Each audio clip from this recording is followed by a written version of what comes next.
حامدا ومصليا اما بعد. محترم صدر گرامی، حضرات علماء کرام اور مہمانان محترم،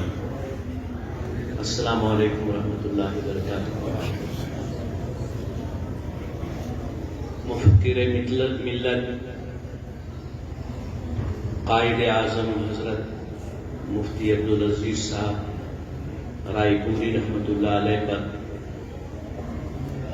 حضرت مولانا سلیم احمد مظاہری دامت برکاتہ نے ان کی خدمات جلیلہ اور ان کی سوانح حیات بڑی جد و جہد اور جہد مسلسل کے ساتھ ترتیب دی اور سالوں کے محنت کے بعد منظر عام پر وہ کتاب آئی. ہم لوگوں کی دلی تمنا رہی کہ جس جافرشانی کے ساتھ حضرت مولانا سلیم احمد صاحب نے یہ کتاب ترتیب دی ہے، ان کو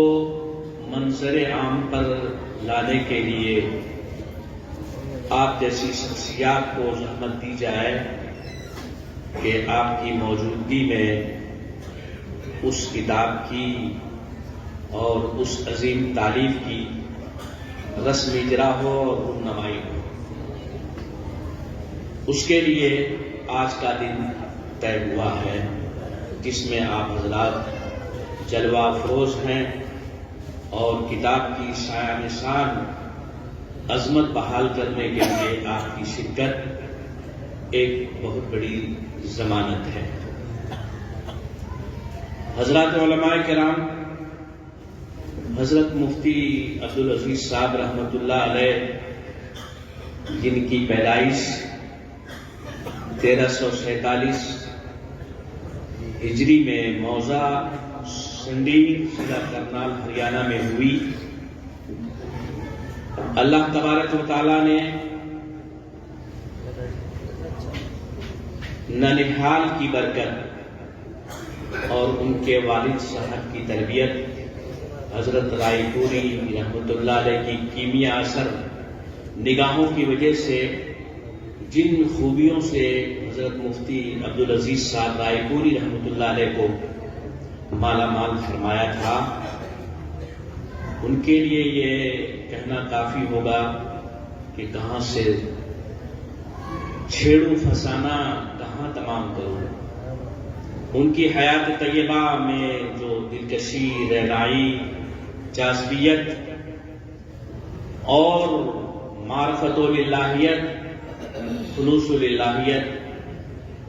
کا ایک مرقع اور مجسمہ ان کی ذات تھی، بہت کم دیکھنے کو ایسی ہستی ملی جس کو حضرت مولانا سلیم احمد صاحب نے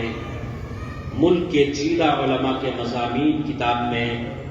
شائع فرما کر، مرتب فرما کر ایک دنیا کو ایک عظیم تحفہ پیش کرنے کی سعادت اور کوشش حاصل کی ہے. حضرت مفتی عبدالعزیز صاحب رحمۃ اللہ علیہ علماء میں، اپنے وقت کے علماء میں مقبول و محترم رہے اور آج بھی ان کی یاد بہت سے دلوں کے لیے سرمایہ حیات ہے. اور یہ کتاب بزرگان دین پڑھیں گے، ان کے بڑے پڑھیں گے تو دعائیں دیں گے، ہم عصر پڑھیں گے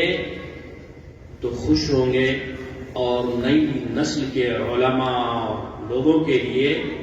یہ ایک سنگ میل اور رہنما ثابت ہوگی یہ کتاب، جس کے لیے